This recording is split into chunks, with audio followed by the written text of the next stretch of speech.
right in front of us here.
Go ahead.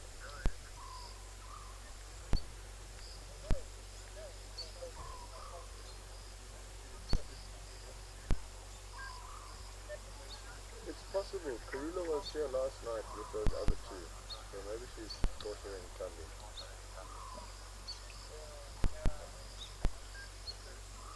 Okay, copy that.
Copy, perfect.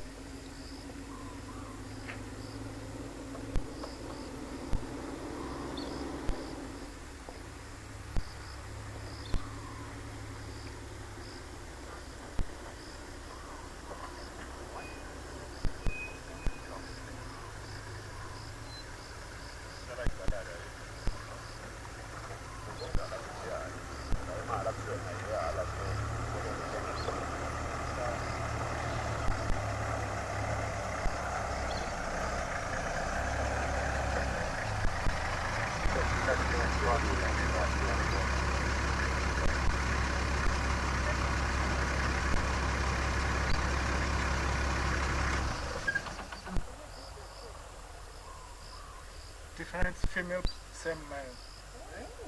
Yeah, that female, she's the one that she's more trying. The one that we saw this morning mating with this male is head off. So she's chasing her away from her to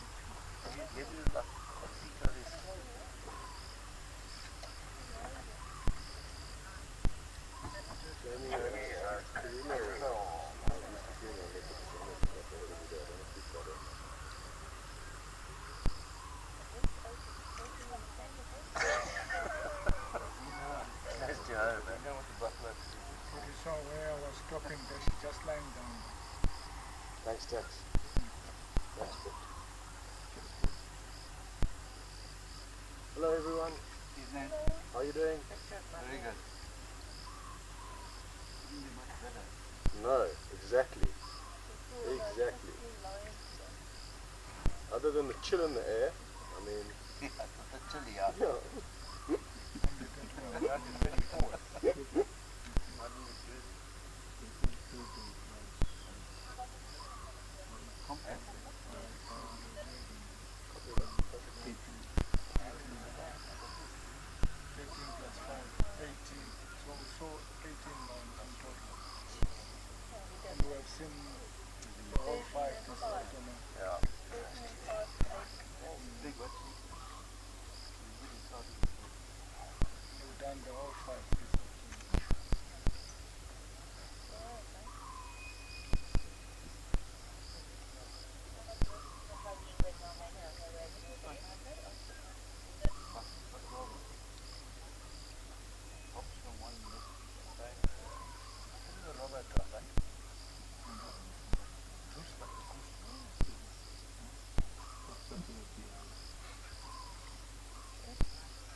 And in an interesting turn of affairs, good evening, ladies and gentlemen, and welcome to not a sunset safari, but a night drive. Now, we are experimenting with new techniques and testing out our camera that operates on a very, very high ISO level, so bear with us if things go wrong. But luckily for us, tonight, on our test debut, the big cats have come out to play. Now, I'm fairly certain this is Karula. And apparently, Tundi and Tingana are somewhere closer towards the dam. I think we're going to have a fascinating evening ahead of us. So for those of you who might be joining us, if not for the first time, but maybe you missed the sunset safari this afternoon, we have a mating pair of leopards. There's Tingana. I think this actually might be Tundi. Hold off on that. Tingana's just ahead of us. How incredible is this that we get to view these animals at night without having to put too much light on them. And it gives us the most exciting possibilities of being able to observe some of the incredible nightlife that Djuma and Arathusa have to offer us. And don't forget that we are coming to you live from Djuma and Arathusa Game Reserves in the Sabi Sands. Look at this. Tingana growling at the female. Scott is also in the sighting. He says it looks like Karula to him, which means that Tundi can't be too far away. if they're still mating, and it did look as though they were not quite done with their couple of days entertainment. That was very interesting. She didn't seem to be too concerned by that little show of slight aggression. And having a quick drink at the pan. There is another vehicle in the sighting. So that is what the flashes that you are seeing are coming from. It's just the other guests taking pictures and making the most of this extraordinary sighting.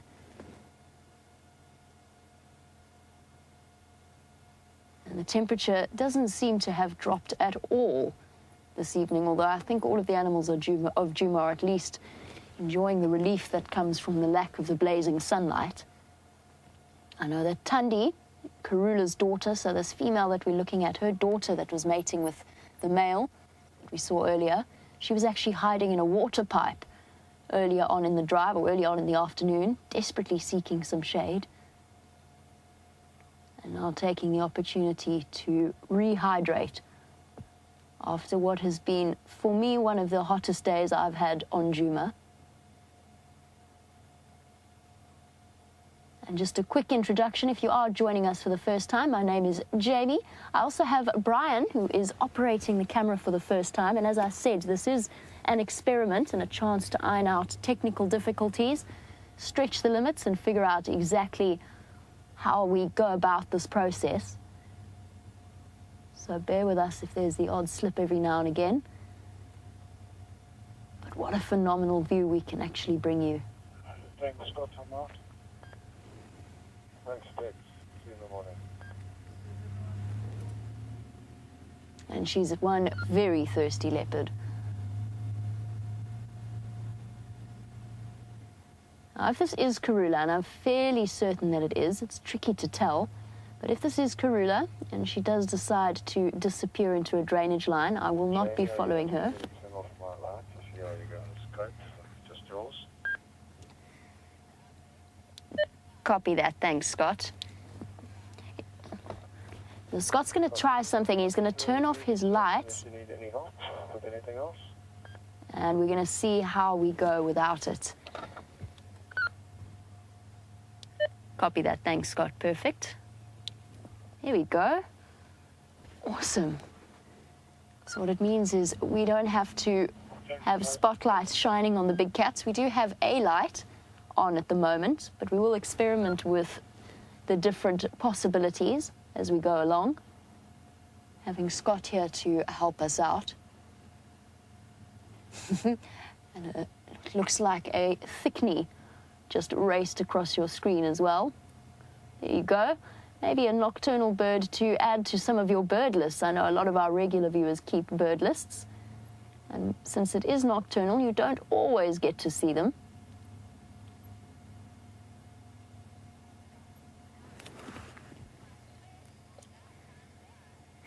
Donna, welcome aboard. Donna is saying that this is her first nighttime drive. Welcome aboard, Donna, and many others.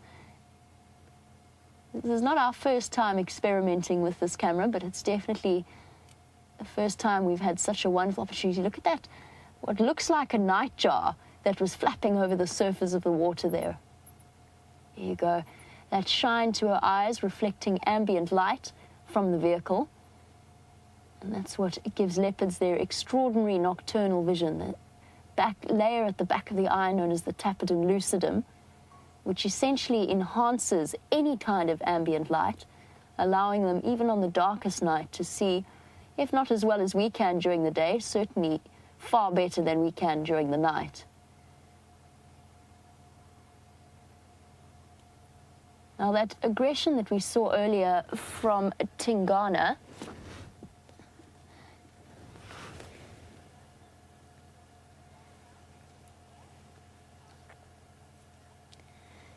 the aggression from Tingana, I think, will be the fact that it's just another leopard while he has a female around that's been mating with him. He's gone into the dam, the empty Voyatella dam.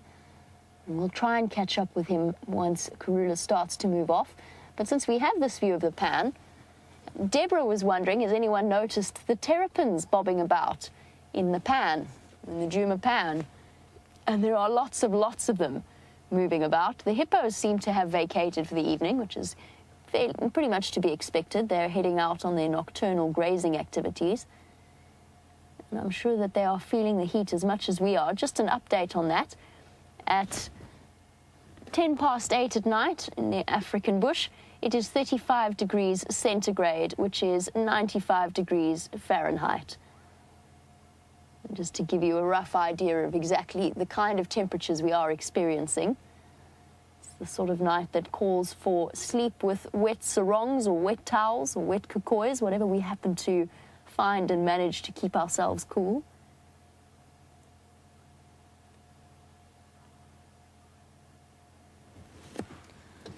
I'm going to try and shift forward a little bit and see what we can view in terms of the animals within the pan and the reptiles and that Deborah was talking about.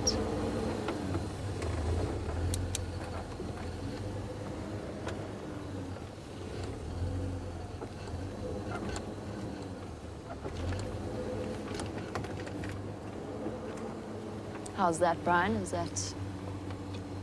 Do you need a bit more light on there? Let's see how our view is. What I can do is turn this ever so slightly without shining it directly on Karula.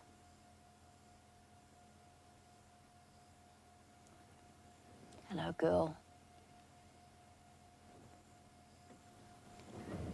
That definitely looks like Karula to me. A very nice, round, full belly. She has had a kill. I'm just going to let her move past the vehicle. And we can just get an idea as to the different light factors. She's moved quite close behind us.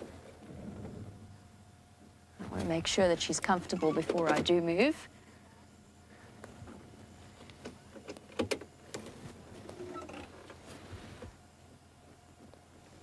Here we go. Playing a little bit with the settings on the camera. She's now moved across into my reverse lights and the light that shines across the dam, and there you can see how it highlights her. I think she might be moving off to wherever she had that kill, somewhere around the drainage line. Now what's interesting is while we've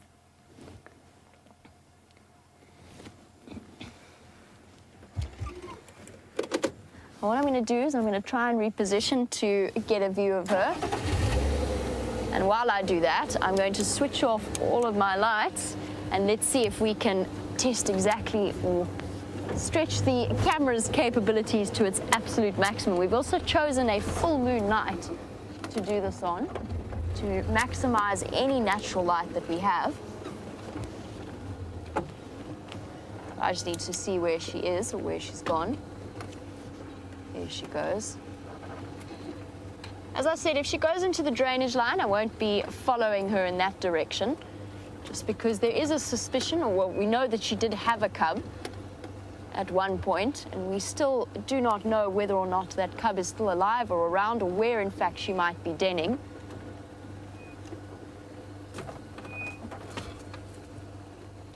Let's see how we do without light. Although she has chosen the one light. All right, she's chosen to sit under the tree with the light.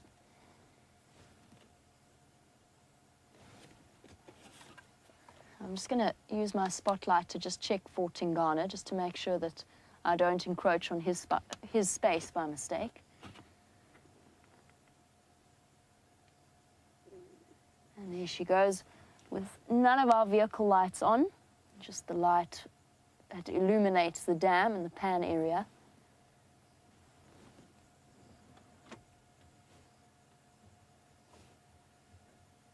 It's such an interesting experience. Obviously, I have a monitor so that I can see what the camera is seeing and what you're seeing, in complete contrast to what my eyes are telling me is there. What I'm seeing with my vision is that she's basically disappeared. I can barely see her. She's just a shadow moving in some darker shadows. Even now, where she looks clearly illuminated, to you guys watching through the camera's eye. She is going to move across into that drainage line. I'm just going to try and loop around as quickly as possible. The other wonderful thing about full moon is that I can drive almost unaided without any lights because I can see fairly clearly. As long as I'm not blinded by lights, I can actually see the road ahead of me. I'm going to keep my dim lights on just so that I make sure we don't go over any bumps or sticks or rocks along the way. Let's just try and catch up with her. I wonder where Tundi's hiding. That'll be our next mission. And if we're really lucky, we might even get to see the Nkuhuma lionesses pay us a visit. So the last update that we had on those 5 lionesses is that they've reunited. They were split up for a while, and they've just made an appearance just before we went live at Sydney's Dam. There we go, bumping our way across. Karula walking straight along the dam wall in front of us.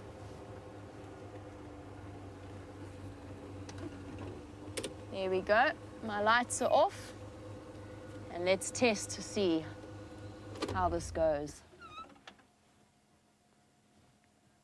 As I said, to me, she is barely a sliver of a shadow. Every now and again, I get the glint of her eyes reflecting in the lodge lights and the camera lights. And yet on my monitor, I'm seeing her as you are, slowly walking away in front of us. It's a very strange feeling. It's a very foreign feeling to know that that's going on in front of me. And what this camera could provide us with abilities that we've never had before, to get to not just bring you the stories of the animals during the day, but of course when most of the action happens out here in the African bush during the evening, we should be able to follow and keep up with their stories.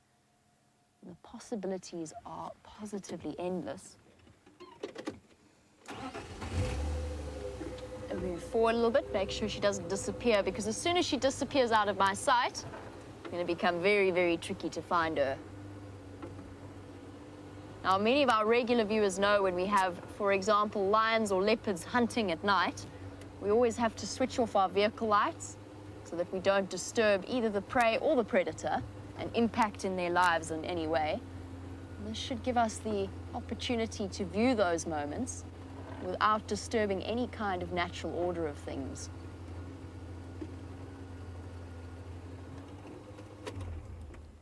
There we go.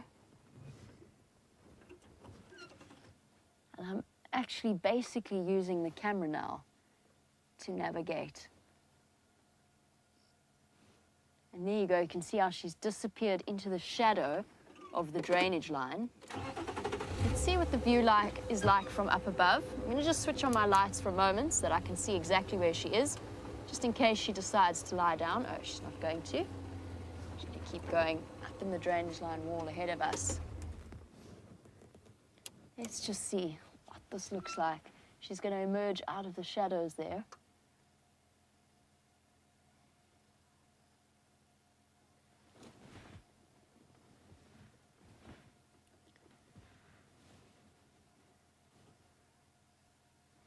Now, one more wonderful technological advance to give you a bit of a heads up will be that we've also got another drone up in the air, one that is capable of providing us with an entirely different view to the magical one that you are used to, and one that is going to provide us with some very interesting views during the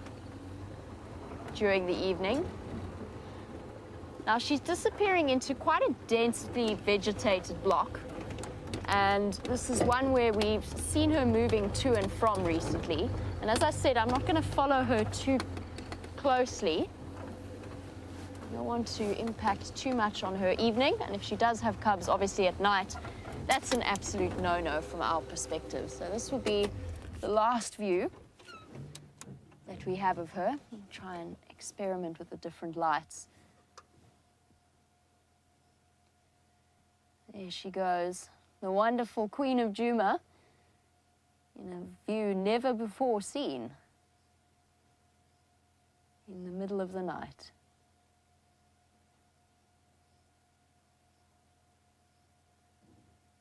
Thank you, Karula, for making an appearance. There she goes.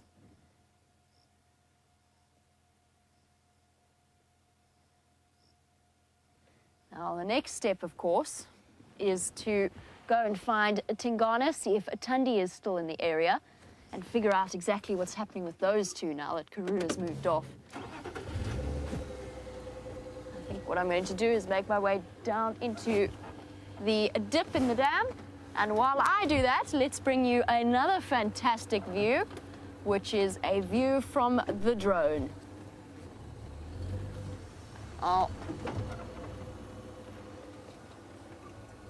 While you watch this, those white spots are the trees of Quarantine. The drone is currently flying over Quarantine itself, and you can see those white blobs in the trees very clearly. That's hot, and the black colors are colder temperatures. And essentially what you're bringing is a thermal imagery. So the black is the ground, the white is the trees, and as you can just imagine, the ways in which we can utilize this to help us find animals on those days or on those nights where we can't necessarily see them. Have a look in the top right corner of your screen and you should be able to see a herd of impala under the tree. Keep your eyes peeled for any other animals that might be wandering around Quarantine.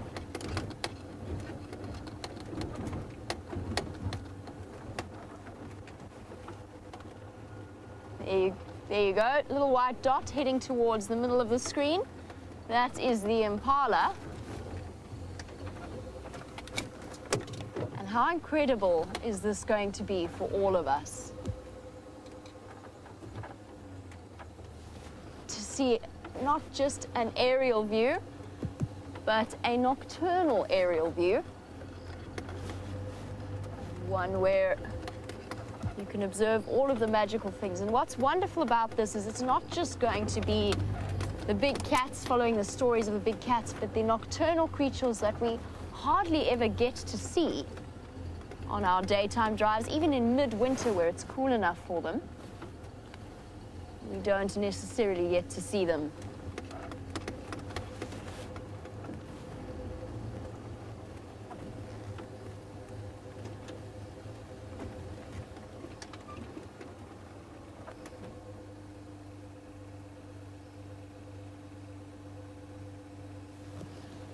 Just double checking around for Tingana. He appears to have disappeared, and there's just some very confused looking impala staring at me. He must have headed towards the drainage line around the lodge, unless he's decided to return towards his paramour.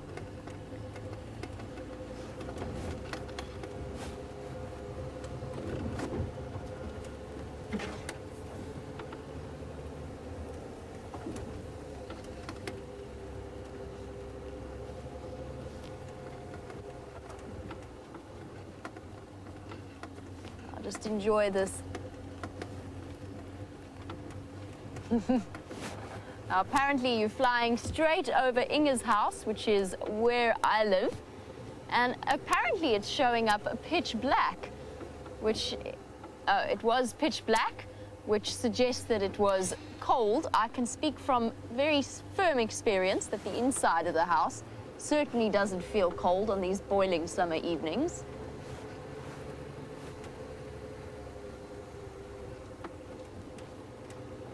That, of course, is because, interestingly, the roof was colder than the walls. Now, Brent and I just moved our bed away from the western-facing wall due to the fact that it was radiating heat whenever we tried to go to bed at night. The western wall picking up this heat from the sun, or the northwestern wall. And there you go, back to the hot trees, which is an interesting aspect. I didn't expect that, to be completely honest. I didn't realize that trees were going to be exuding that much heat in the evenings. I'm trying to figure out the biology behind that. Of course, they're absorbing heat during the day, but so is the ground. I'm trying to figure out what processes are going on. Now, of course, we know that leaves photosynthesize at night, and the trees then respire. So the same processes, the same metabolic processes that we do during the day or all the time, respiration, converting the glucose to energy. And if you're really, really interested, adenine triphosphate, used for little parcels of energies. Oh, okay.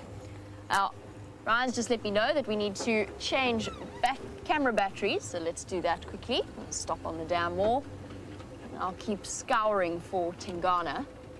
So that's why the trees are giving off heat. It's respiration. That's exactly what they're doing.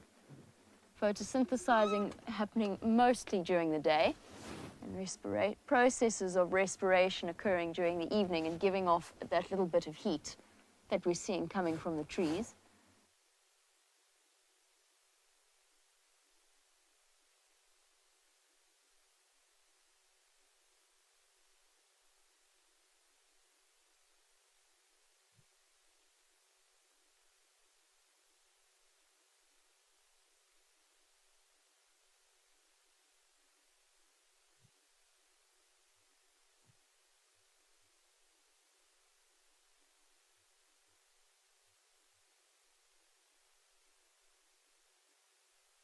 Then is if the drone spots something fascinating for us, we will be able to race off and view it from the vehicle itself. And as we move further and further into winter and the nights grow longer, we will be able to enjoy these opportunities more and more frequently.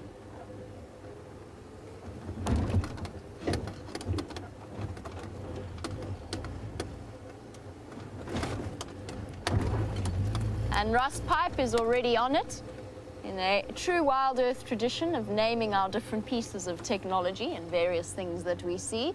Rust Pipe has suggested that we call the drone camera the owl camera. And it's certainly a factor that we shall consider. Definitely needs the name.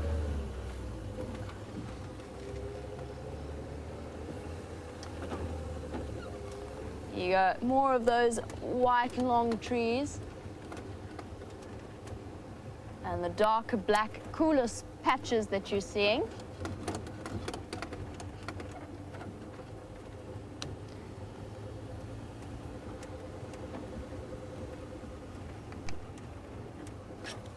And back down on the ground.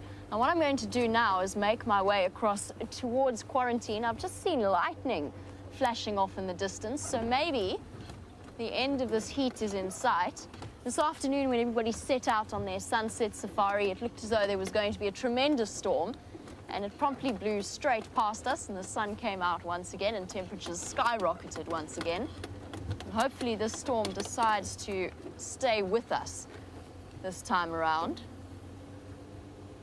I want to just test something, because driving along like this, I'm not going to spot anything if there is something to be spotted. So I just want to test and see how this camera works with the spotlight moving around with it. And James, I'm sure, will be watching and mocking my spotlighting technique. And as I drive along, now that I've tested it with the spotlight, let's try without any light, and hopefully my eyes have adjusted enough to the moonlight to be able to see where I'm going. Here we go. We've got a stunning sky. The moon has taken this opportunity to disappear behind a cloud. I'll try and turn so that you can see what that looks like from this camera. Here we go. Let's see how that, whoa, that's so cool. That is awesome. That's like looking at a daytime sky almost. There you go, the almost full moon hiding behind the clouds that are slowly building back up again.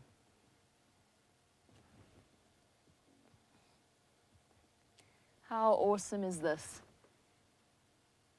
Just imagine the possibilities.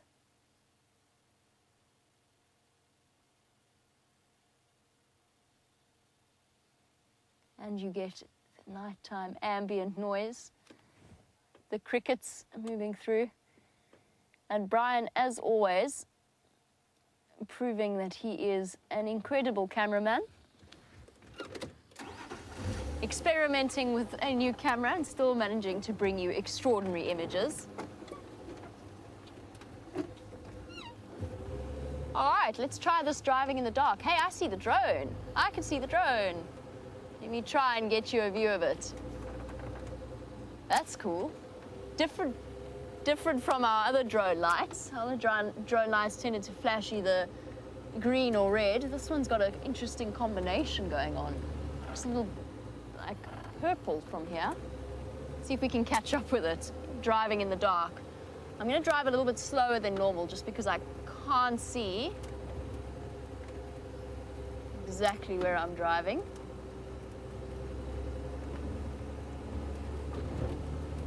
Sorry, Brian, for any bumps we might encounter.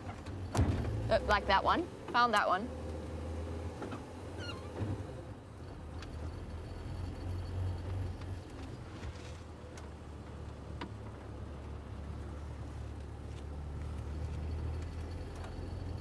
As I said, we get to bring you the most extraordinary images of the animals at nighttime and bring you a reflection of what's actually happening while most of the other people are in bed.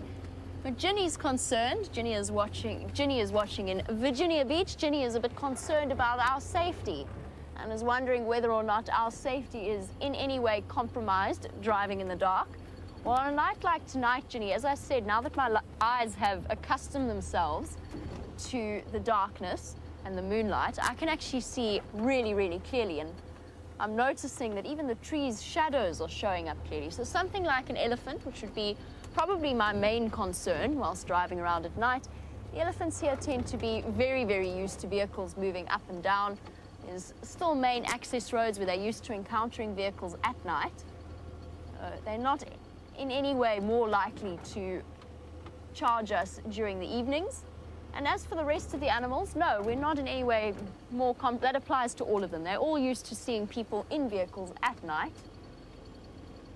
I'm not in any way concerned. I'm just driving a little bit slower than I might normally, just to make sure that I can see that I make sure that I can see the road in front of me clearly. Jenny, never fear. I promise you we are perfectly safe. The one thing you will find that we will not be doing is getting out of the vehicle while we drive along like this at night. We've spoken a lot about this before, but the fact that lions in particular are very, very different animals in the evening as opposed they are during the daytime. And Christopher is loving the night drive. Christopher's watching in Arizona as we travel underneath those beautiful trees that you were watching from the drone. Christopher in Arizona, you were wondering, look at that, out of the clouds now. You were wondering if we have the possibility to see an aardvark or a honey badger. Absolutely. As I said, it's going to bring us that opportunity to see animals that we don't necessarily see during the daytime, especially in the summer months when it's still really hot in the early hours of the morning and the sort of early hours of the evening. When the nocturnal animals are still spending the evening resting up still in the shade. Christopher, if you want to see an aardvark though, I might not be the best guide to take you out. Somehow I seem to have the most bizarre aardvark, I don't know what I'd call it. Let's just say that in my entire life living in and around the bush, I have yet to see an aardvark. It's one of those weird things. It's become a little bit of an inside joke. I'm not entirely sure what it is about me that aardvarks don't appreciate, but I have yet to see one. But yes, you could definitely see an aardvark or a honey badger. Now let's try something. We're busy just testing what our view is like of this marula tree. I'm going to turn on one of my side lights and reposition it ever so slightly.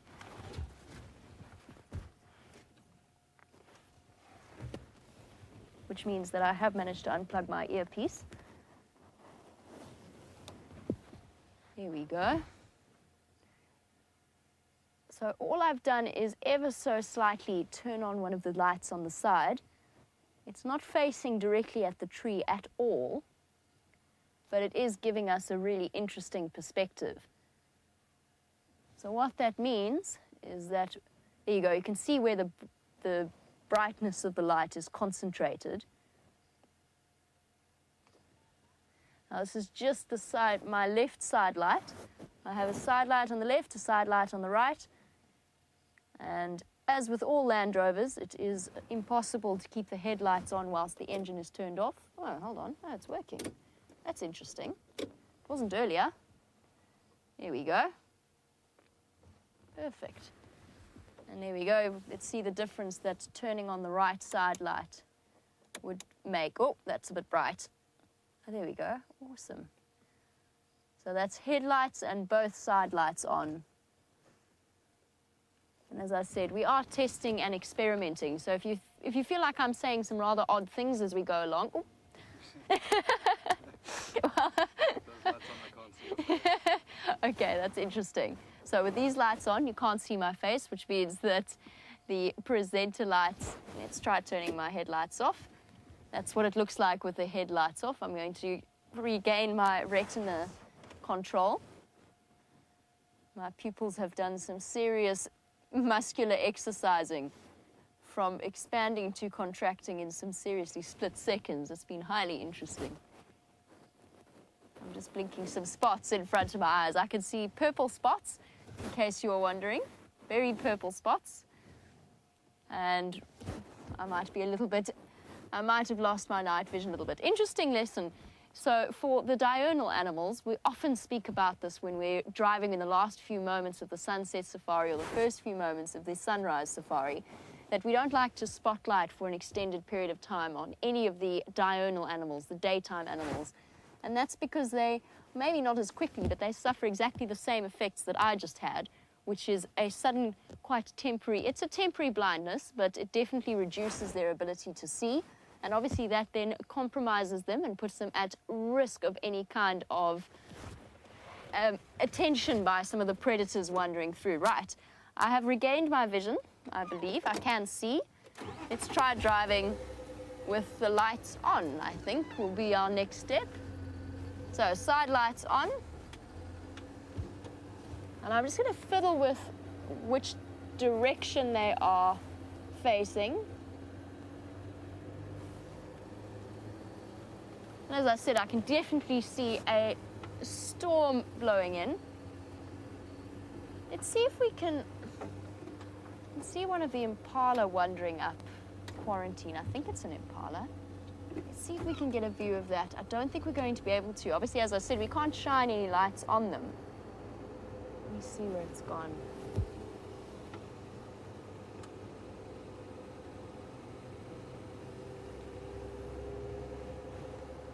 Where's it gone? Can't spot it. Just checking, just experimenting, just moving the side lights around and redirecting them in different directions. And I'm curious to see, we've got them forward facing. I want to just see what happens if we direct them straight at the people in the tent so that they're blinded. Wasn't my intention, but that might be the end result. Sorry, everyone in the tent. And let's try facing this one to the side as well and see how that works. So that if we pan side to side,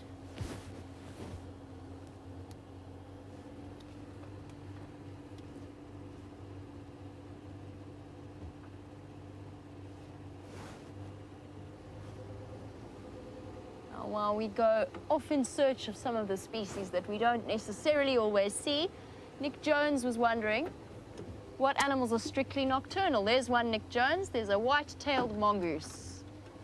It is just a little bit ahead. You got it, Brian. He's just straight through this gap. Oh, and he's running away. No, come back. Oh, God. There you go. He's dashing off in that direction. The interesting thing, of course, Nick Jones, before I get to the actual answer to your question, is that some of the nocturnal animals are not necessarily as habituated to our vehicles as our diurnal animals or our big cats are. Where is he gone? There he is. He is. Brian, I'll show you with the spotlight.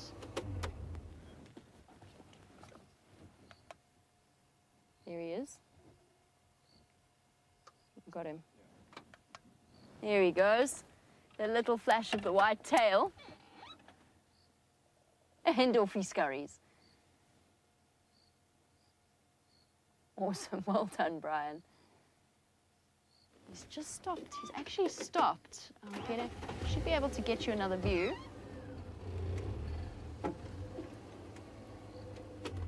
Where did you go? So back to Nick Jones's question. This was one such animal. Nope, he's vanished off. That is strictly nocturnal. The white-tailed mongoose. You might get lucky in the winter months and see them come out in the early evening. And then creatures such as, I can still see him. He's going to be on the other side of these trees now.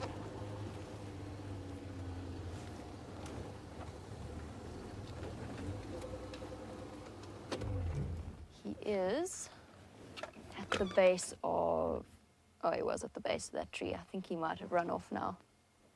Try turning off and see if we can see him, spot him in the dark. Looking for that flash of the white tail. Nick, white-tailed mongoose, aardvark, pangolin, honey badgers, civets. I'm sure I'm forgetting multiple. Porcupines. These are all examples of the small and nocturnal creatures. Bush babies, we could definitely see, although they have a wonderful capacity to move. There he is. I just saw him again. He's hiding there behind that tree. There he goes. There he is. There he just moved behind that tree. And off he goes. A chameleon would also be something that is fairly easy to spot in the evenings. During the evenings, they go a whitish color and they stand out really clearly in the trees. It's one of those special little guide tricks to spot a chameleon. I know that Scott in particular is very good at that. I think he might hold the record for the most chameleons spotted on our live drives over the last year or so. I could be wrong about that. I feel as though there might be an argument, but I think Scott's definitely spotted the most chameleons while I've been here, certainly. Okie dokie, Brian's going to try experiment with some different settings. What are we playing with today, Brian? Auto ISO. Okay, Brian says, no, that's horrible, never mind. I'm going to take Brian's word for it. I feel as if I'm very much out of my depth in this particular instance in terms of camera angles and techniques and ISOs and all those other things. There's another something over there, but I think it's a little antelope. So as soon as I figure that out, I'm going to stop shining my lights on him. Let's see if without... I can't tell if he's still there or not, though. Oh, I can hear hyenas as well. That is another... There he is. Without putting any light. Little antelope wandering across quarantine. Little duiker. You can just see the vague shape of it.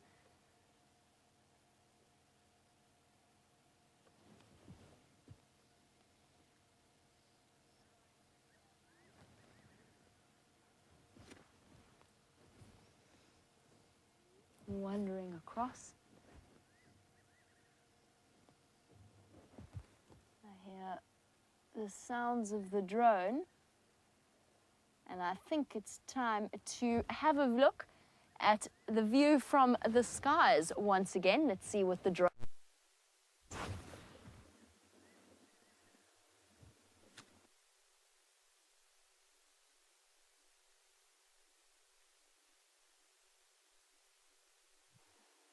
Let's try and head. And I wonder if from our position the drone might be able to see first of all us, and then the little antelope as it slowly flies towards us. You can still see the trees and the white color that they exude.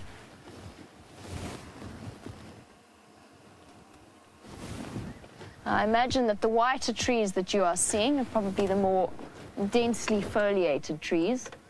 I'm guessing. I can't see exactly what you're looking at. I imagine that the marula trees are showing up whiter. I could be completely wrong about that, though. I'm going to have to go and have a look at what the drone sees. And as I said, we're playing around and experimenting, so we're going to keep trying different techniques.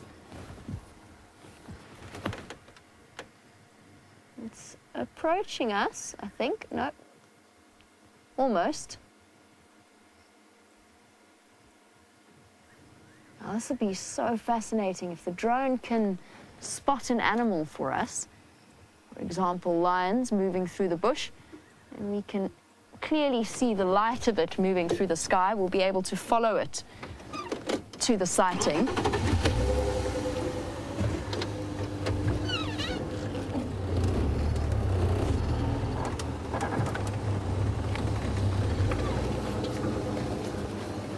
I'm trying to reposition to just get us a view of the storm that's building up behind us, as well as the drone as it flies overhead and past us.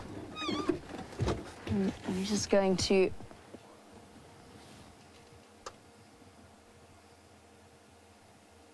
drone floating its way across towards Zoe's road.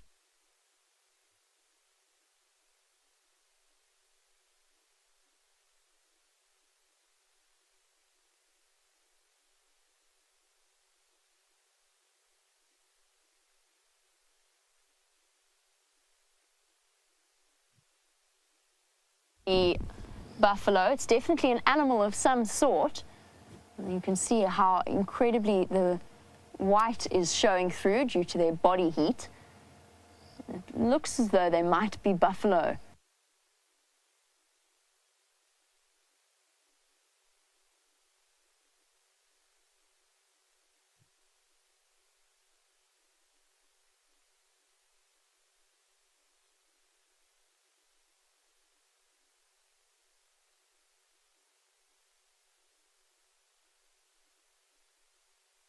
Interesting for you to observe in our first test flight of this drone and the imagery it's bringing you. Just have a look at how much whiter the animal's core temperature shows up on this camera compared to the temperature being exuded by the trees.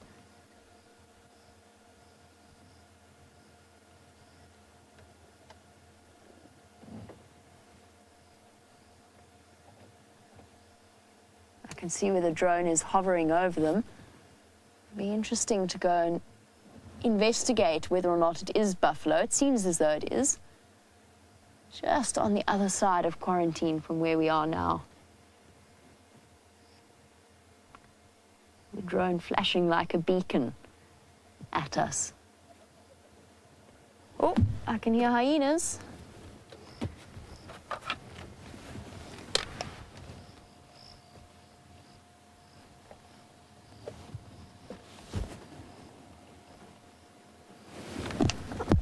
While we're sitting watching the drone, I can hear hyenas cackling away. A little submissive giggle coming from around Galagopan. There you go, there's another smaller animal species walking along the animal path. I think I'm going to make my way towards where the drone is now and see if we can investigate from the ground what it is seeing from the air.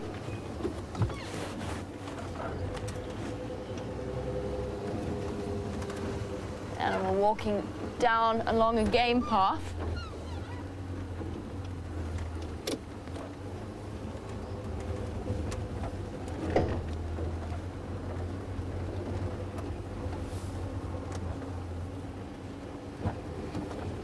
Little blobs of white. You can see in the space. Apparently you can even make out their legs at times. This is going to be, as I said, such an interesting exercise in learning to distinguish between the different animal species from the air.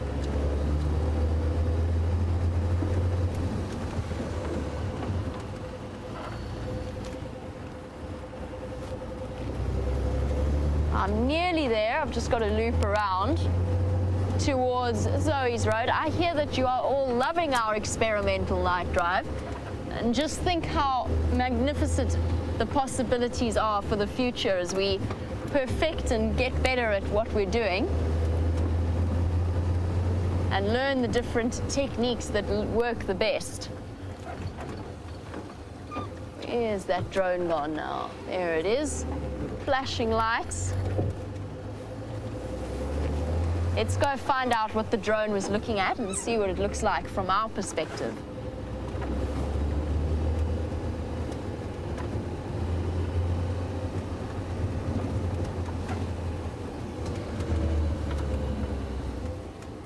Oh, there you go. You even got a little bit of information coming from the drone itself.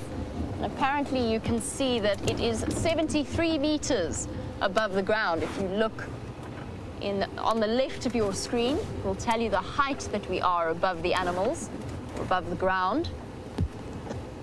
I'm trying to work out what 73 is in yards, or what would that be?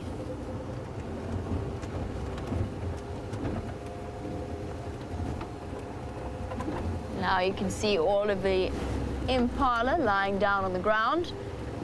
They've found their safe spots to spend the evening, lying down on the ground.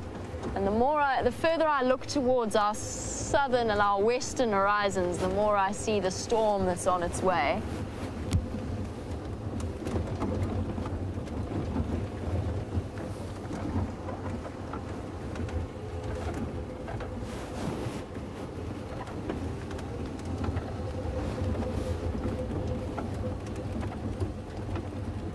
So Karen, I know that you were wondering about the height of the drone and what we could see from 60 meters up, or in this case 73 meters, and there you go, Karen.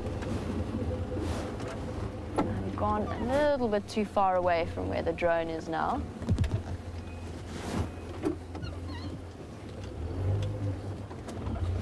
And if you look at far left, the distance that you are looking at is the distance from the tent, which is where the drone is being controlled from.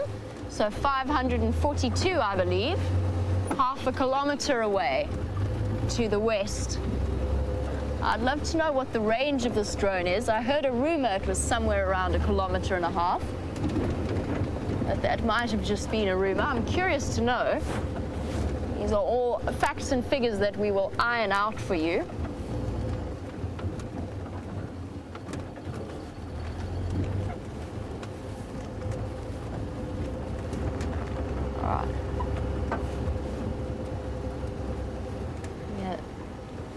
Drone moving away from the animals and across the seat line. Not quite sure of the field of view.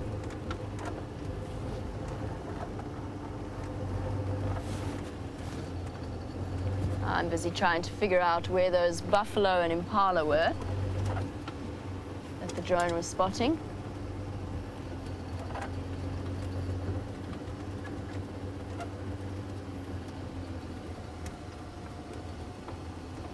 Here's the drone. It's flying almost over our heads now. I wonder what kind of heat signature we're giving off.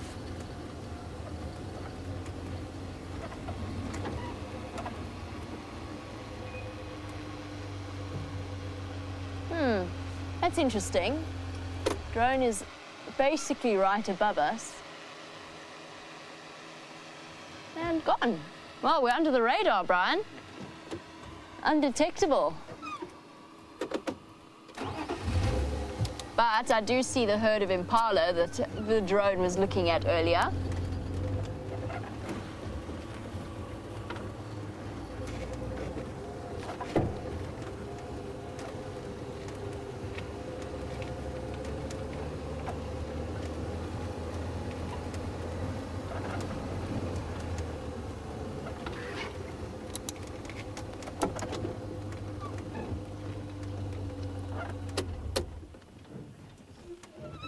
I've arrived having managed to escape beneath the drone, and I think probably by virtue of moving underneath it. Apparently you're now looking at final control, the black roof, the roof being cooler than the walls of final control. I'll see if you get lucky enough to spot one of the FC ladies. if we can entice any of them to come out and test their heat signatures. Ladies in final control, any takers? Gonna dash out?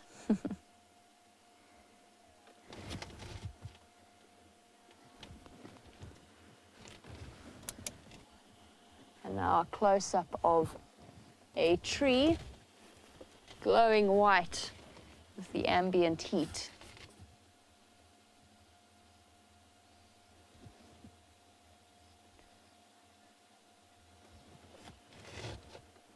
Steph is loving the detail that she can see in the trees themselves. Steph, isn't this incredible? The clouds, the black of the roofs, and the tent and the ground.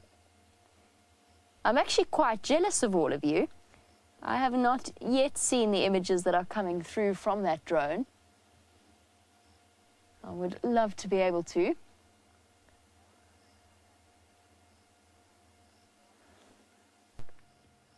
And back on the ground, I've made my way to where the impala herd was that you were looking at earlier. They're all sleeping in front of me. Now I've got a light tilted right down onto the ground. As you can see, there's no impalas within its scope that is shining on them. But if I duck my head down and we look further into the bush, you might be able to spot an impala there.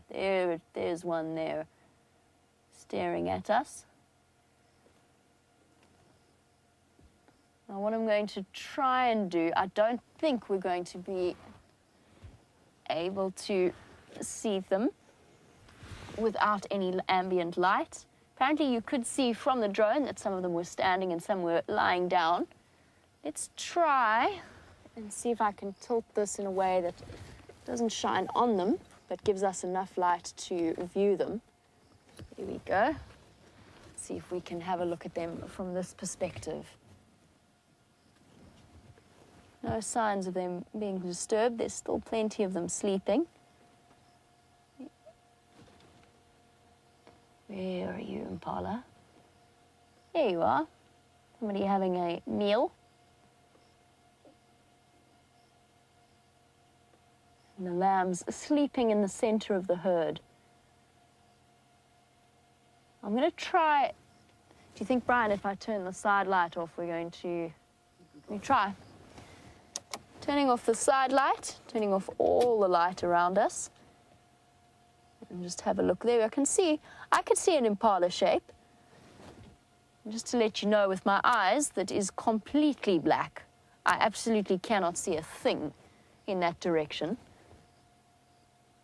Here we have one very fuzzy impala.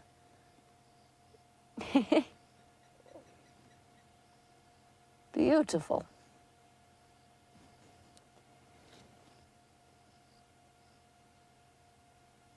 Giving us a rough idea. We're probably about, I would say about 50 or so, or no, let's say about 40.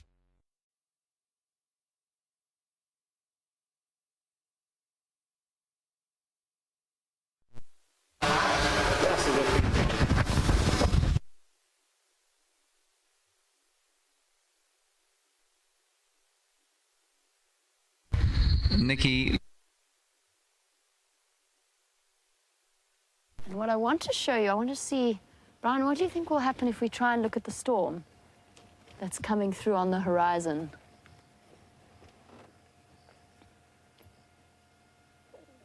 Let's see if we can catch any more flashes of lightning. I wonder if it's going to decide to time that well. There you go. Lighting up the horizon.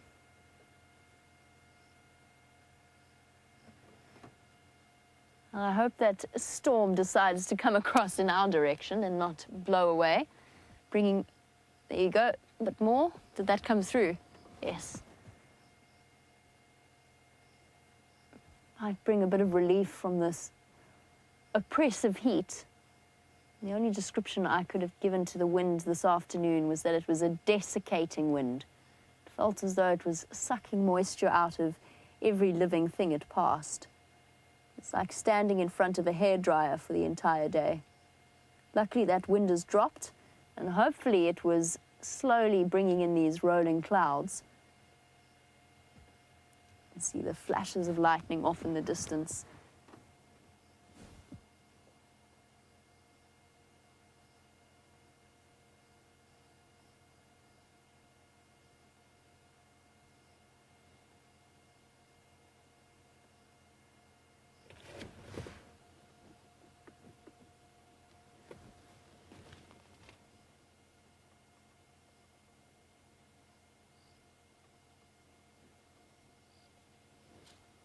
Apparently, while you were watching the drone footage, you could see darker patches of ground than others.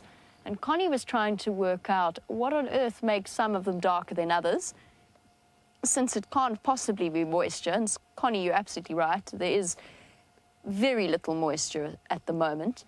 So what makes some patches of ground cooler than others? It's difficult for me to say without being able to see exactly where they were. Connie, I could guess at maybe them being in the shadows of trees, particularly towards the end of the afternoon, so maybe the darker patches of ground to the southeastern side of some of the trees, for example, on Quarantine. But Connie, that's a bit of a guess, to be completely honest. I can't think of any reason why any parts of the earth should be less baked than the rest of them. There's the moon, tucked once again behind the clouds.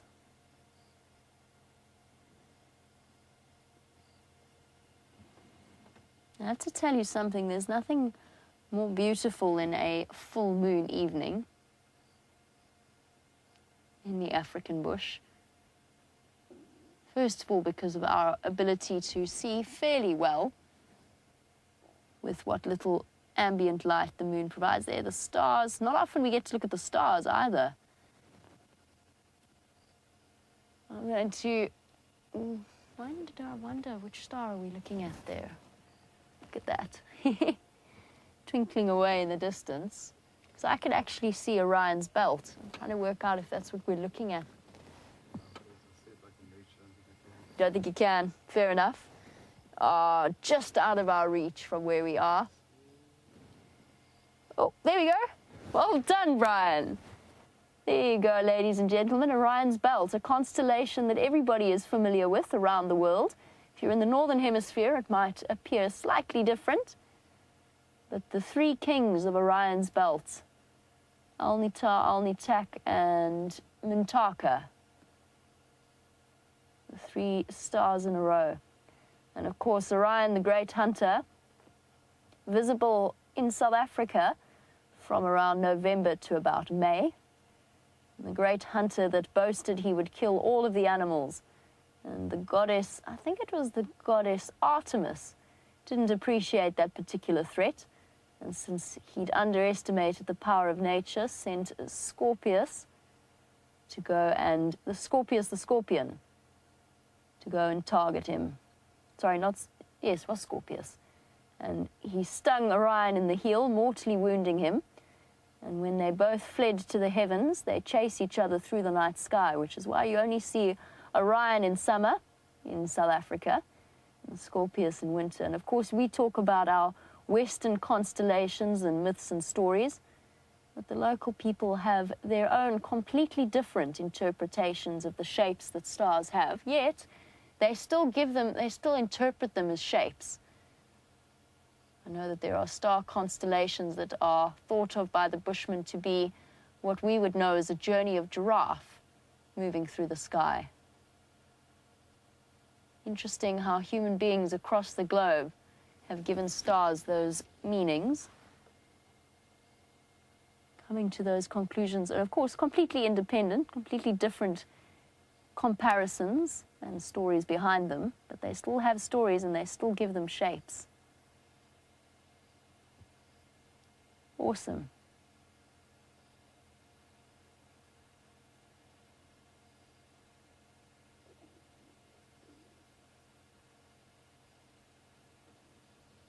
Okay.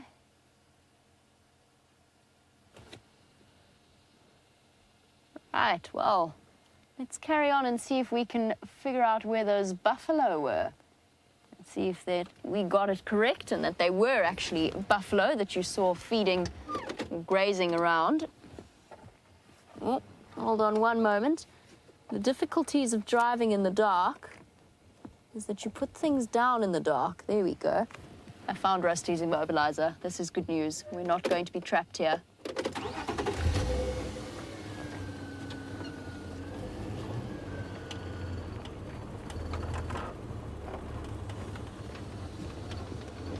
Paul, you are absolutely right. I was actually honestly on this same wavelength that Paul was. Paul was saying, just imagine how cool it would be to follow the Nkuhumas on a night hunt. And honestly, Paul, that was my next step, was to head across towards where they were last seen, which was around Sydney's Dam, and see if we could pick up on any sign of them. It looked as though, from what we heard, although Scott had them completely fast asleep, I just need to turn my light on to make sure I'm going the right way. It looked as though they were thinking about heading to the south, wandering down towards Boyatella. Let's keep our fingers crossed, but Paul is absolutely right. Imagine how exciting it's going to be able to view the lines of any pride or any coalition. Bless you, Brian. Bless you, Brian. It is very dusty this afternoon and this evening. Just imagine following the lionesses, or at least being able to view the lionesses on here's a big dark shape. Even my eyes have picked that up. That's your buffalo that you were looking at with the drone. Now on my left side, I'm going to turn on my right light, my right side light. So without shining it, there we go.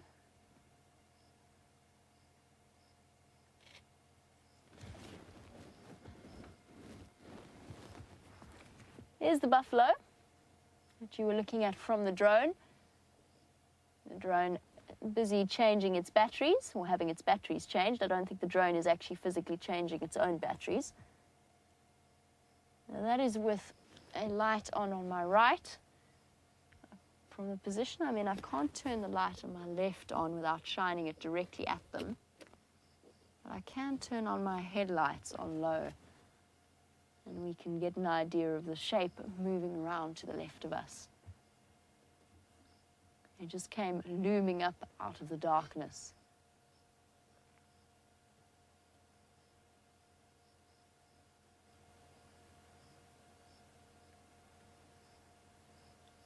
You can see how unaffected they are by our presence, because without shining a light on them, here you go, you can see one on the right as well, just hanging out, enjoying a bit of afternoon or evening grazing, and taking the opportunity to feed while it's a little bit cooler. I imagine that they spent most of the day desperately either in mud wallows, if they could find it, or around the Galago pan, or the Djuma pan, wallowing in the water and trying to stay cool, or else ruminating in the shade of the trees. Usually you'll find that animals try to make the most of the cooler hours to get as much feeding done as possible, so that they don't have to be moving around and standing in the hottest times of the day. Although that becomes less and less true the further into the drought we go, at which point the animals need to feed more continuously in order to meet their nutritional needs, which is why you quite often see the hippo around the Djuma pan out feeding. It means that he's not getting as much as he needs during his nocturnal wandering. Hello, buffalo. And the white of the bald patch around his face is what's showing up to me the most clearly, from the buffalo on the left. Oh, and turned away. It looks as though he's got a lighter patch around his back as well.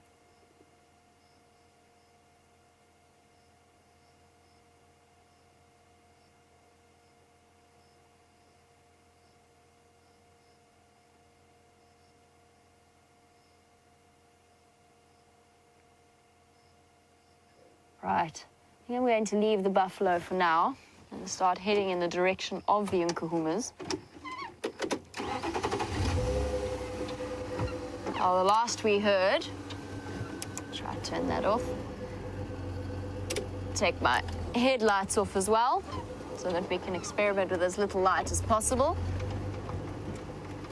Now, last we knew of the Nkuhumas was 2 days ago when they separated. They were around Gallagher Pan. We know that they were hungry when we left them on the sunset safari, and they had big round bellies by the time, or at least one of them did, by the time I walked one of them on the sunrise safari the next day.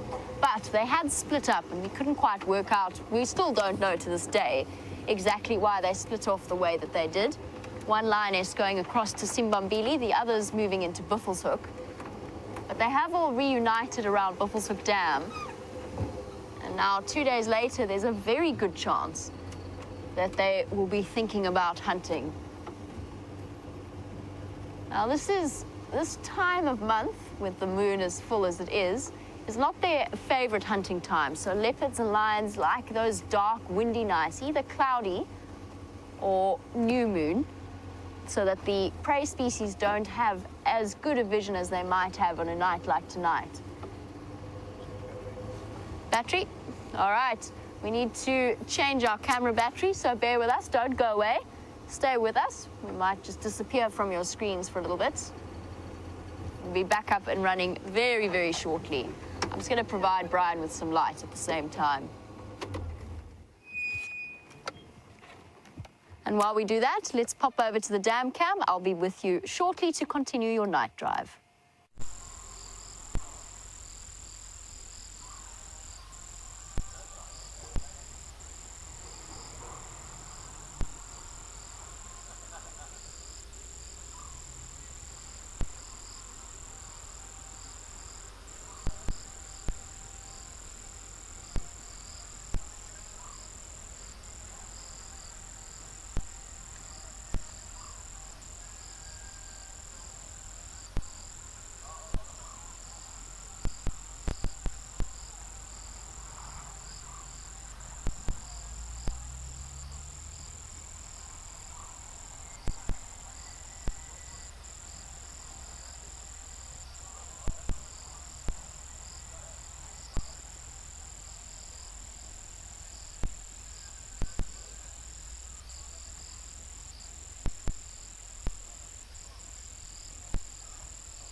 We're back once again.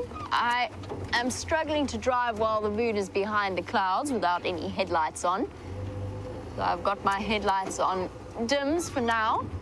Let's make our way across towards Sydney's dam and figure out what's happening while the drone takes the opportunity to charge itself back up. I hear news that Scott might be out in Jigger as well, just to provide us with a second vehicle and some entertaining moments. I'm going to just try and double check. I'm not going to be able to spot the lions if they're on the side of the road without using a spotlight. Although hopefully, let me do this. There we go. The side lights should definitely help us out. And There's been a definite drop in temperature as the clouds start to roll in, which is good news for us. And who knows, you might be with me when I see my very first aardvark on Djuma. We'll keep our fingers crossed. I think I've ticked off all of the other main nocturnal species that we could see here, including the striped polecat, which was definitely a surprise and probably my most unusual sighting to date.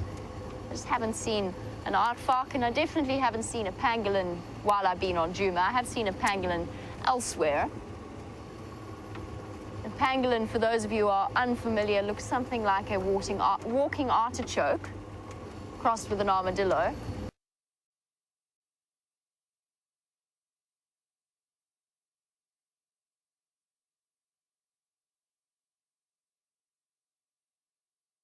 I just haven't seen an aardvark, and I definitely haven't seen a pangolin while I've been on Djuma. I have seen a pangolin elsewhere. A pangolin, for those of you who are unfamiliar, looks something like a walking artichoke crossed with an armadillo.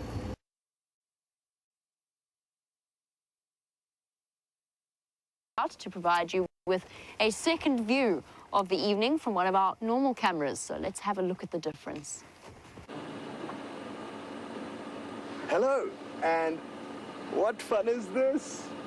I've just been glued to the monitor with that drone feed up on quarantine, and such exciting prospects from the images that we've already seen. So happy that the nocturnal experiment is so far going very well. I'm not too sure exactly what shots you guys have been seeing, but I'm sure you agree that those thermal images are quite remarkable.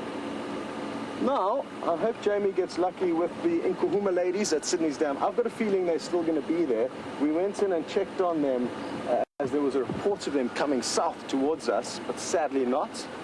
When we arrived there, they were all just lazing about on the northeastern side of the dam. So it'll be interesting to see if they've moved at all. And Jamie will have an update for you guys about that shortly. What I'm hoping for is a few smaller critters, possibly a chameleon, and I know of a scorpion that lives in a tree. I mean, who would have thought that that would be the case, but it is. So I'm hoping that our scorpion friend is going to be here, and then I'll pull out my UV torch and you'll get to see some great views of it.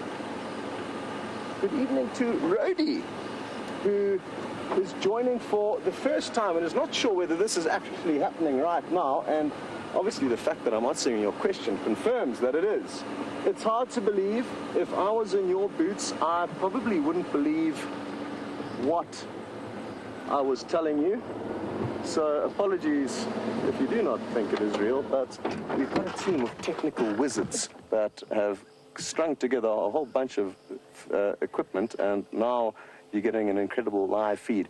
We're not usually out this late at night. We usually broadcast from 4 until 7 p.m. Central Africa time, but tonight we're doing some experiments. So you guys are getting to see basically some behind-the-scenes exclusive nocturnal footage of a camera on Jamie's vehicle that's got a high ISO. This is just a regular camera, so we'll be using the spotlights and then those thermal images from the drone. Dave, if you just shine into this log that I'm shining on here, this horizontal branch, and there's a little kind of knot in it.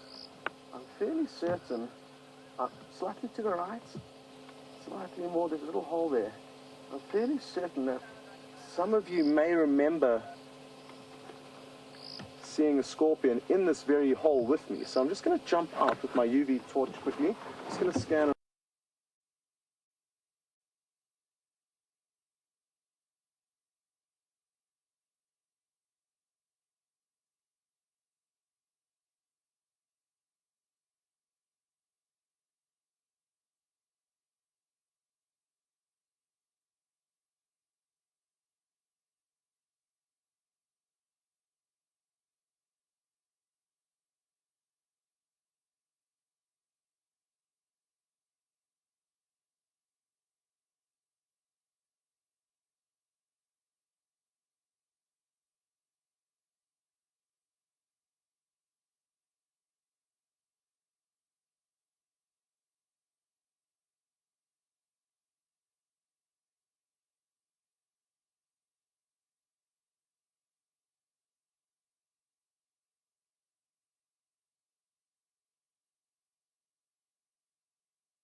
Some of you may remember seeing a scorpion in this very hole with me. So I'm just going to jump out with my UV torch quickly. Just going to scan around and then be back to Jamie, and I'm sure she's going to have an exciting update for you with the Nkahuma Prime.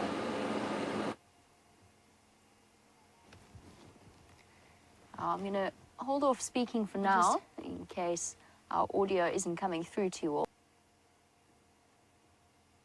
I'm going to hold off speaking for now, in case our audio isn't coming through to you all. So we'll just leave you with this view of a waterbuck. Very similar to the impala, lying down, resting in the evening.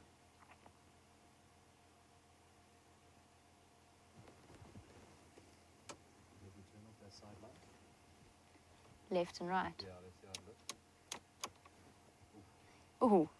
Yeah, it's too dark. Try left. No, I think that's the one. That's the one you want.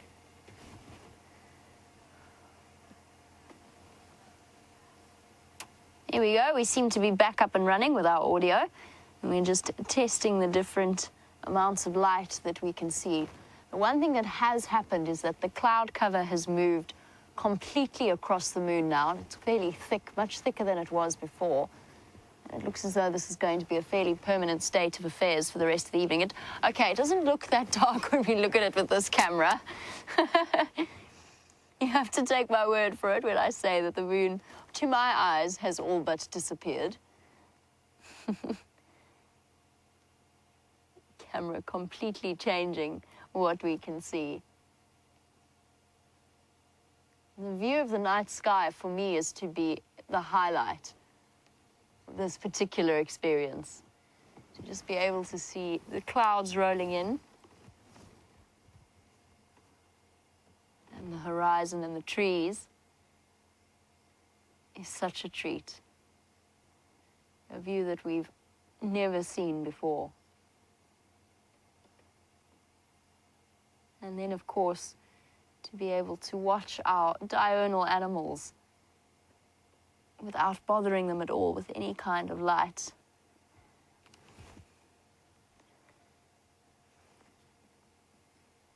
Look at that.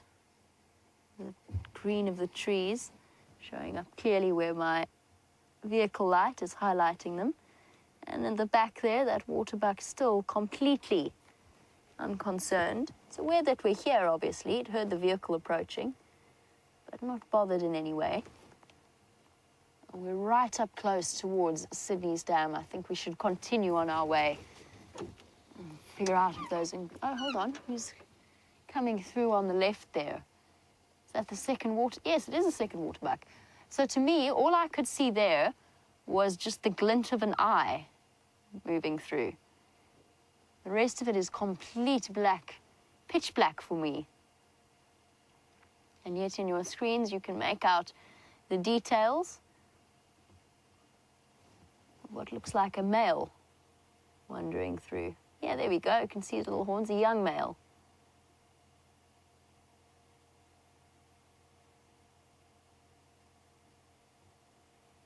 The white ring around its bottom showing up incredibly clearly.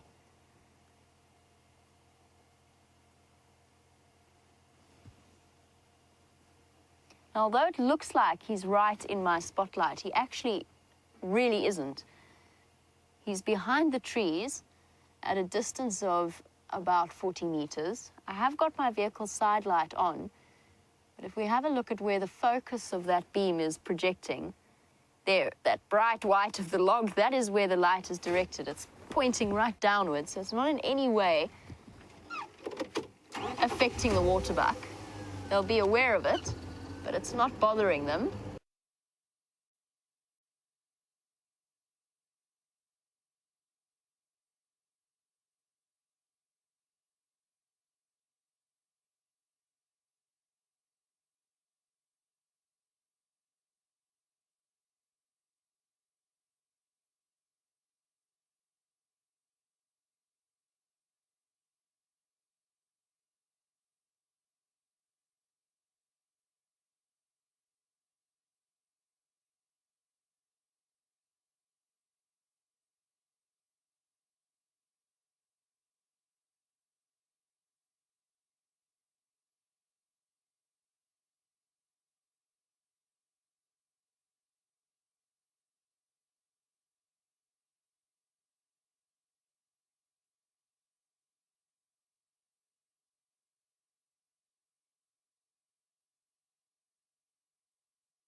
Have a look at where the focus of that beam is projecting. There, that bright white of the log, that is where the light is directed. It's pointing right downwards, so it's not in any way affecting the waterbuck. They'll be aware of it, but it's not bothering them.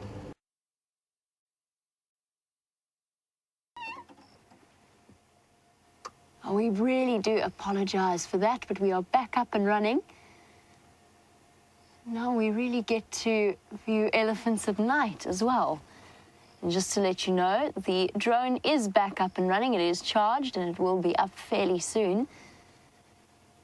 An incredible experience to see. All I could see was this dark shape looming in front of me. I wonder if there's any more that are going to come across the road. They must have just been having a drink at Sydney's dam. No sign of the Nkuhumas, and so far no sign of their tracks coming back south. It could be that they decided to change direction and went further north into Buffelshoek, or they might have popped out further east along Buffelshoek cut line. Just checking very carefully now for elephants on either side of us. We also, while you were away from us for that brief period, we also saw 2 sub-adult hyena wandering away from where Shadow's kill. We suspected Shadow. Now, I know that for those of you watching this morning from Brent's Sunrise Safari, there was that drag mark across the road, clearly a leopard kill, that had then been stolen by the hyenas, and Brent hypothesized that it was stolen away by the hyenas while she went off to One-Eyed Pan for a drink, and when she came back, they'd nicked it. Let's see where those elephants are. I think we'll probably encounter the rest of the herd as we loop back around towards main access road. We'll be able to test out our viewing ability of elephants in the dark. And won't that be an incredible experience? You might suddenly be slightly blinded by lights as we go past Gowrie Gate. I just wanted to get you a nice view of those ellies before they disappeared across the road. Another possibility for us when the moon is out, to be able to sit without lights and listen to the ambient sounds of elephants munching and watch them feed in the dark will be the most incredible experience.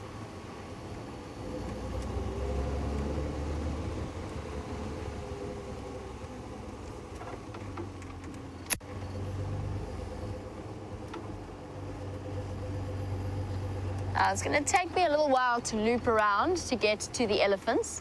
And while I do that, let's go back to Scott and his wonderful scorpion. And I'll catch up with you, hopefully with some pachyderms for us to watch. Okay, everyone, I'm going to whisper because I don't want to scare away the scorpions that are hiding in this tree. Now, basically, just follow this black light or UV torch as I slowly move it up the tree. And what you're looking for is a bright green fluorescence. I'm going to go very slowly. And you may just see the pincers of a scorpion sticking out. There's a few hiding in here. It's just whether or not, oh, maybe you'll get this one. Can you see that one, Dave? No? Yes. Oh, yes, you can. Okay, awesome. So what little of you can see, this little scorpion, I can tell you that it's quite a highly venomous one. It's got very thin pincers and a very thick tail, but it's small. It's probably only an inch long. Not much to see there, though, so let's try and find you a bigger one. Keep going up the tree. Oh, I think there's another one there. But it's another small one, highly venomous. Small pincers, you can't see its tail. But it's like a knife and fork. Now, the jackpots. Look at that, the hyena's calling in the background. Playing along perfectly. Just gonna keep quiet.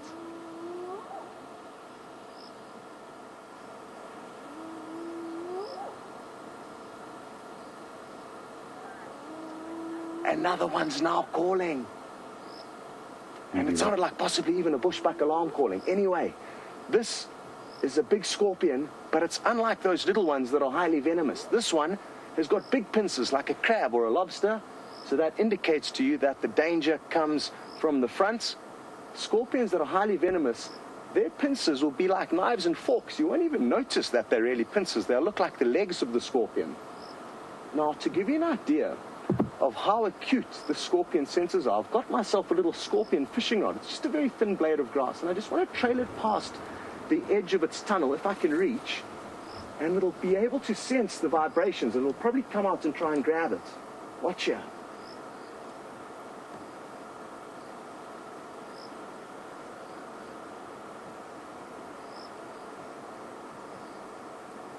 Look at that. Awesome. We don't want to mess around with it too much though, but you could tell there as I drag that little piece of grass past, it's got little hairs on its pincers that pick up movements. It's even got little organs underneath its stomach that will also pick up vibrations or any kind of movements in wind and pressure.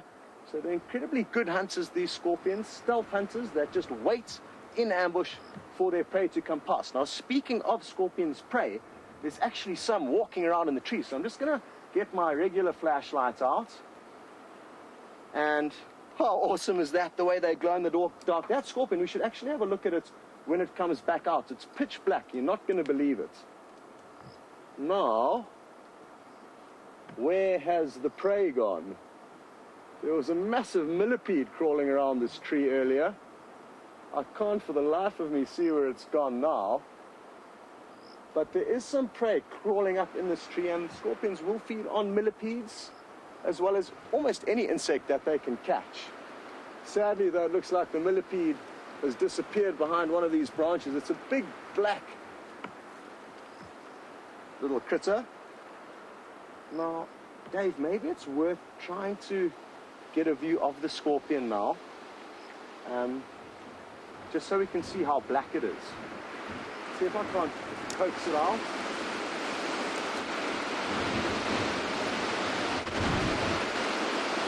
Oh, it's windy, which is making scorpion fishing difficult. So you're just going to have to trust me, though. I don't think it's going to come out now, especially because of the strong wind that's blowing. But that scorpion is pitch black, yet with the black light, it glows in the dark. One last look, it might still be visible. You can just see its pincers sticking out there a little bit. It'll come back out fully once we've moved off, though. Okay, now it's time to find a chameleon before time runs out. I hope you all enjoyed that. I love scorpions, and it's scary how many there are. I mean, in that tree alone, just in that little probably 1.5 meters that we checked, there was probably 1, 2, 3, 4, 5, Dave, I think that we counted. Somewhat difficult to see from your angles, but you can imagine that's 5 in a meter of just one piece of this tree. It's a massive knobthorn acacia, it could house probably hundreds of scorpions. So, interesting stuff with the old scorpions. Now, and those are just the ones that live in trees. You also get some that live on the ground in burrows, on rocks, rocky outcrops. So you get a whole different type, or sorry, a whole different bunch of habitats that you'll find them in. Thankfully, you don't actually get stung very often. Poor old Tundi, our chef, she's been the only victim so far in my career with Safari Live. And it was by probably that same scorpion, the Epistocanthus asper. It's an arboreal scorpion, but occasionally they'll head off in search of ladies. And I think that was the one she got stung by. I've been stung by those more than any other scorpion, and it's probably, I'd say, a mild bee sting, half a bee sting. But it is important to remember, big pincers and a relatively small tail, not highly venomous. Small pincers, very big tail, danger from the back, highly venomous. You do get one species in South Africa called the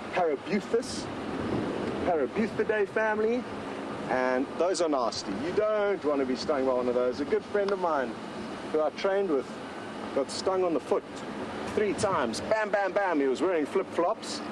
First mistake in his area of operation, which is full. Oh, man, luck. Hyena, but it's nervous, and will be nervous because of this wind. Even the predators will be uppity, especially a hyena, because it can fall prey to lion if it's not careful.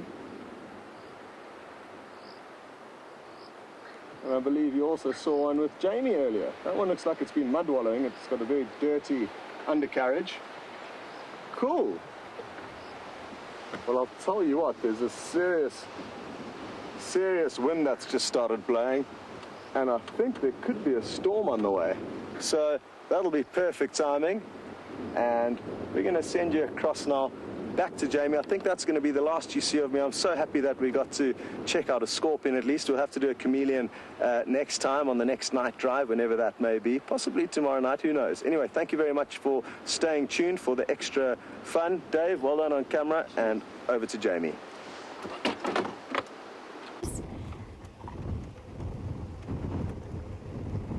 And I'm not sure where this came from, but we have howling winds, which obviously means that we cannot be flying the drone at any point. And in fact, Brian and myself racing back towards quarantine and towards the DRC in case the storm rolls in faster than we think it was going to. Definitely smell moisture in the air. I'm keeping my fingers crossed to rain, but most of all, I hope you are all as excited as we are about the future and the possibilities of what this camera and the different technology can bring us in terms of bringing you a whole different side to the bush experience. And while we race off home, don't forget to join us tomorrow, where there will be no sunrise safari, but there will be a sunset safari, and there will be another nighttime drive, some more practice and some more experimentation, so don't forget to join us for that. Have a wonderful day for most of you, or a wonderful evening, depending on where you are in the world. A big thank you to Brian for doing some extraordinary work and experimenting with the camera. And a big thank you to all of you for sticking with us and enjoying this experiment as much as we do. I'm going to say goodbye for now because the wind is blowing my voice out of my mouth. Bye-bye, guys.